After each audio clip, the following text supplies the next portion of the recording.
Harry Dent here. Just a little update on the Great China Bubble, or what I call the Great China Disaster.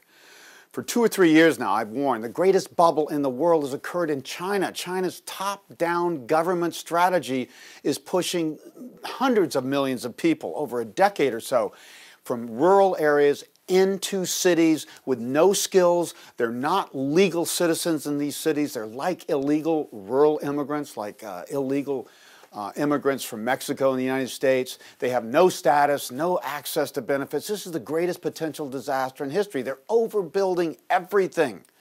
You know, industrial capacity, 30–40%, 27% of homes and condos vacant in cities, whole ghost cities with nobody in them. These people are just building stuff for nobody. When a government drives a bubble, it goes to more extremes, and this is the greatest bubble in modern history. So I'm not going to go into all this. I've warned of this in many of our newsletters in the past, many YouTube videos. What I am saying now is we're finally seeing the signs that this bubble is unraveling, that the cracks in the walls. The richest man in China, Li Ka-shing, worth $31 billion, is selling his commercial property. So is his son Richard. They together sold $3 billion just in the last year of commercial properties, and they're selling stock holdings and electronic manufacturers and stuff. The smart money is selling in China. They're starting to exit. A lot of people have left China. They're moving to English-speaking cities in Australia, New Zealand, Singapore, California, New York, London, places like that, to get away from the bubble, to get away from the government taking their assets if the bubble bursts, to escape unprecedented pollution and to get their kids an English-speaking education. A study by Bain & Company, who I used to work for in the early 80s, one of the leading consulting firms in the world and a major bank in China, found that 60% of the wealthiest Chinese are considering leaving the country. So that's what we call the smart money selling or exiting. A major developer just discounted their condos after they didn't sell, surprise, surprise, they've overbuilt so much, 40%. You don't understand this. In China, this is taboo. Wealthy Chinese with massively high savings line up to buy condos that are going to be empty. They can't rent them. It's not a rental culture. People don't rent in China.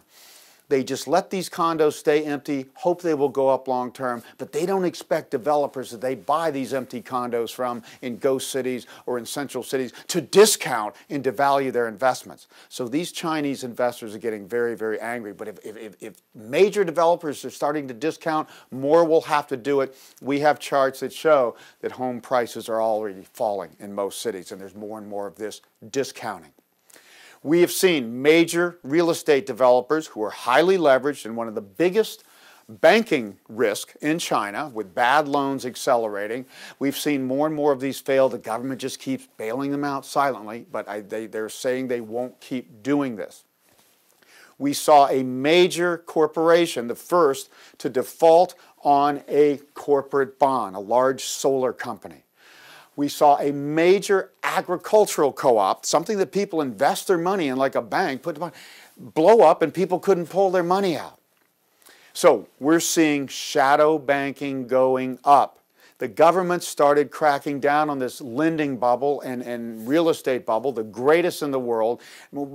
By great, I mean that in China, the largest cities are overvalued 28 to 35 times income, way more than other way overvalued markets like Bangkok or Mumbai, which are maybe 15 to 20 to 25, or Singapore. In the developed world, overvaluation is 10 times income, like in California in 2006 before that bubble burst, or Vancouver today, or Sydney and Melbourne. The only city higher is London at 15 to 16 times. But China is the most overvalued real estate in the world. The government started to crack down by limiting bank loans in this sector, and guess what happens? A subprime sector emerged. Well, the U.S. bubble created a bursting of stocks in countries around the world, recessions, even real estate collapses, just over 4 states having a subprime crisis. What happens if China's real estate bubble at the highest valuations in all of history, with strong government-driven push to overdo this more than any bubble, overbuild again. You know, industrial capacity, malls, commercial real estate, infrastructures, housing in particular. What happens if this bubble's burst? The wealth of the wealthiest, Chinese, top 10%, drive 60% of their income, 50% of their spending, and control 85 to 90% of financial assets, especially real estate. If this bubble bursts, this wealth will evaporate. These people will slow down their spending, which will kill the Chinese economy. And these wealthy Chinese are buying real estate in all the cities that are still bubbling: London, New York, Orange County, Los Angeles, San Francisco, Vancouver, Sydney, Melbourne, Auckland, Singapore. These are the cities still bubbling after the real estate crash, and the Chinese are propping up these prices. So what I say to people, yes, governments around the world keep stimulating, and at least the U.S. is tapering, and the ECB in Europe has not stimulated since early 2012. Well, Japan's upping it, and the ECB is likely to up stimulus again in the near-term future. But they cannot fight a bubble like this bursting. China is the second largest economy in the world, and it is the fastest growing in the world, even if you don't quite believe government statistics there, which I don't. China's bubbles burst. There's no quantitative easing that can stop a global meltdown, and the central banks will be behind the trends, just like they were in 2008 when the U.S. subprime crisis came out of nowhere. Nobody expects this. We've been warning for years. Watch China. The cracks are coming in the wall. This bubble is about to burst, and the next 6 years, as I've been saying, see the worst demographic trends and our other cycles pointing down at the same time.